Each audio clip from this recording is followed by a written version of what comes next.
కారణం ఏంటి? కళ్ళు మూసుకున్నాం. కండిషన్ అది కదా. సో కానీ పక్కన ఆయన అంటున్నాడు, సార్ నా పక్కన ఉన్నాడు నిలబడలేదు సార్, నాకు చెప్పలేదు అంటున్నాడు. దీనికి కారణం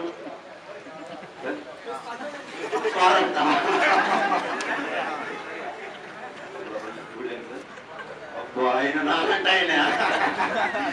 మీరు ఈయననే కారణం, ఈ ఆట అంతటికి కారణం, ఓడిపోవడానికి కారణం మీరే అంటున్నాడు ఆయన. కళ్ళు మూసుకోవడమే కారణం అని అంటారు. వెరీ గుడ్, కళ్ళు మూసుకోవడమే. So very good. మనం ఎక్కడ అడుగుతాం సార్, మీరు అంటే ఆటలో విన్నవలేకపోయినారా, దీనికి కారణం ఏంటి?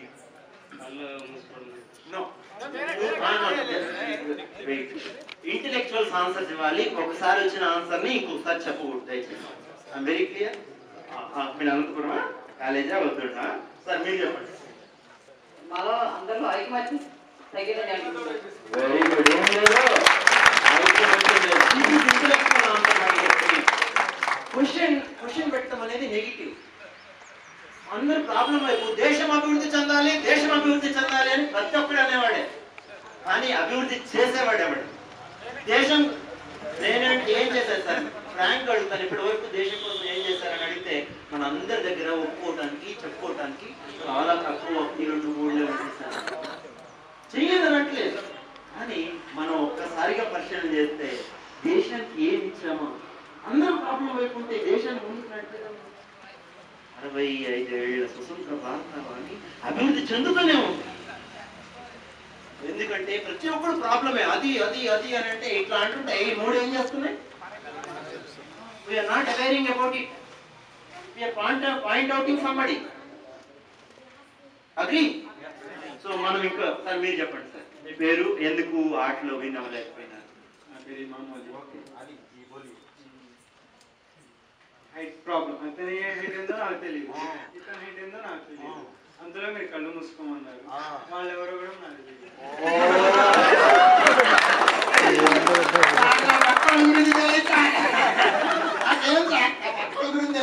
గురించి మీరు చెప్తే హైట్ ఎంత అనేది నేను అవుతున్నాను అంటే మళ్ళా. సార్ మీరు చెప్పండి సార్. అందరూ హైట్ ఎవరో ఒకసారి చూసుకోలేదండి. గందరగోళంగా ఉంది కానీ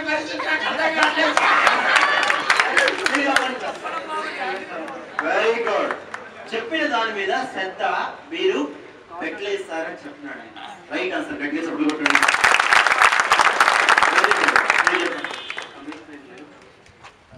డిసిప్లిన్ లేదు, కమిట్మెంట్ లేదు. ఇప్పుడు నేను నమ్ముతున్నాను మీ అందరికి కమిట్ అయ్యే ఇక్కడికి వచ్చారని.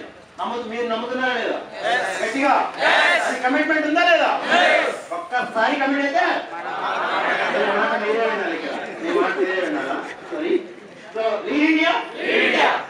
Discipline very important thing, very important quality we should have. అవునా? సో మీరు చూస్తే ఎవరికి వాళ్ళే మరి అట్లయితే విన్ అవుతారు వాళ్ళు. క్రికెట్ ఇండియా టీము ఒక సచిన్ టెండూల్కర్ ఆడితే గెలుస్తుందా? ఒక ధోని క్రికెట్ గైడ్ చేస్తే గెలుస్తుందా? టీమ్ వర్క్, అందరూ కలిసి చేస్తే ఇక్కడ ఏం లోపించింది? ఇప్పుడు మీరు జడ్జెస్ గా ఇప్పుడు ఇక్కడ నుంచి అడిగితే సార్ ఇక్కడ ఈసారి అడుగుతాం సార్, మీరు చెప్పండి లాస్ట్ దీనికి అంటే మీరు విన్ అవ్వలేకపోయినా దాని కారణాలు తెలుసుకోవాలనుకుంటున్నారు. మీరు విన్ అయ్యారా? చూసారా, నేను విన్ అయ్యాను సార్, కానీ నా పక్కన వాళ్ళు అవినీతి ఎక్కడ ఉంది? సార్ దేశ సమస్యలు కారణాలు కూడా నేను కాదు సార్, మా పక్కన సార్. డ్రైనేజ్ అంతా మీ ఇంటి ముందు జామ్ అయింది, ఎవరు కారణం సార్? నేను మున్సిపల్ సార్.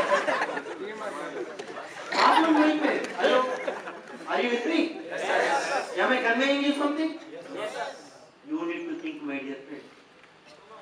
ప్రాబ్లం అయిపోయింది. నాది కాదంటే నేను మనం ఒప్పుకోము, ఎందుకంటే మనకి అన్ని అడ్డొస్తాయి. సో మనము నేను కారణము, నేను వాడి పక్కోటికి చెప్పలేదండి, మా టీం కారణం అండి. ఆన్సర్స్ వస్తున్నాయా? 1, 2, 3 ఆన్సర్లే వస్తున్నాయి. ఇదంతా ఏంటంటే positive thinking and positive approach.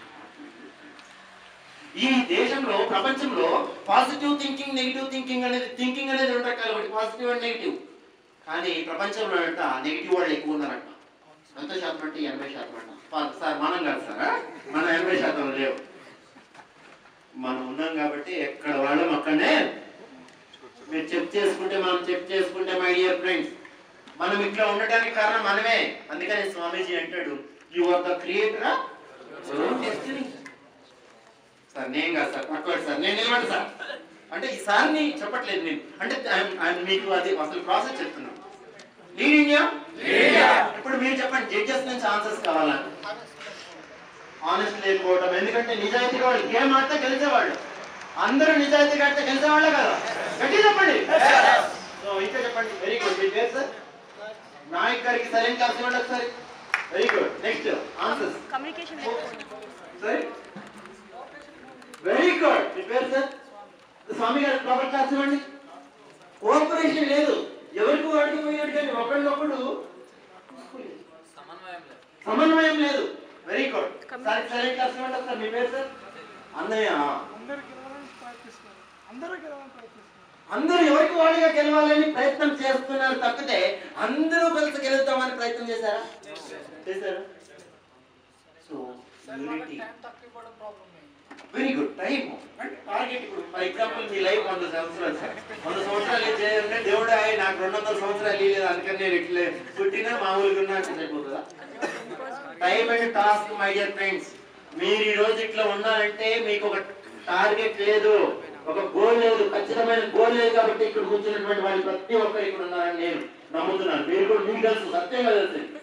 స్పష్టంగా స్మార్ట్ గోల్స్ లేవు. స్మార్ట్ గోల్ ఇచ్చాము కానీ అప్రోచ్ అయ్యే విధానం లేదు. గోల్స్ ఉండొచ్చు, దాంట్లో స్పష్టత లేదు. మీరు ఎక్కడ రీచ్ అవ్వాలో తెలియదు, కన్ఫ్యూజన్ ఉన్నారు ఇక్కడ ఉన్నటువంటి ప్రతి ఒక్కరు కూడా. ఒప్పుకుంటారు కదా? ఒప్పుకోవాలి, ఎందుకంటే ఆనెస్టీ, మనం ఆనెస్టీగా ఉంటాం కాబట్టి. ఈ ఆటలో నుంచి మీరు క్వాలిటీస్ ని వాల్యూస్ ని గ్రహించాలి. మనం ఇప్పుడు ఇక్కడ టార్గెట్ ఇచ్చారు, గోల్ ఉందా లేదా? గట్టిగా. సో గోల్ కి ఏం చేయాలి? కలిసి పని చేయాలా లేదా? అంటే కోఆపరేషన్ ఉండాలా లేదా? టైం మేనేజ్ చేయాలా వద్దా? నిజాయితీగా పని చేయాలా లేదా? 100% కమిట్ అవ్వాలా వద్దా? ప్రాబ్లం వైపు పాజిటివ్ థింక్ చేయాలా వద్దా? సో ఇవన్నీ లేకపోతే మన జీవితం కూడా వృధమైంది. ఇవన్నీ ఉన్నవాడి జీవితమే వెలుగొందుతుంది దేదీప్యమానంగా. ఈరోజు స్వామి వివేకానంద గారిని, గాంధీ గాని, మన అంబేద్కర్ గారి కానీ ఎందుకు పూజిస్తాం? ఇవన్నీ వాళ్ళకి ఉండబట్టి మిగతా వాళ్ళకి భిన్నంగా వాళ్ళు వాళ్ళు మన లీడర్స్ లాగా అయ్యారు, మనమేమో ఫాలోవర్స్ లాగా. నేను నమ్ముతాను, స్వామి వివేకానంద అనుకుని అంటాడు, ప్రతి భారతీయుడు పుట్టుకతో లీడర్ అంటాడు. మీరు ఒప్పుకుంటారా లేదా? మన భారతీయులమా కదా? మనం మరి ఇప్పుడు కలిసి పనిచేయాలన్నా వద్దా? 100% కమిట్ అవ్వాలన్నా వద్దా? పాజిటివ్ గా ఆలోచన చేయాలన్నా వద్దా? మన లక్ష్యాలను పెట్టుకోవాలన్నా వద్దా? సాధించాలన్నా వద్దా? గట్టిగా చప్పట్లు కొట్టండి సరే.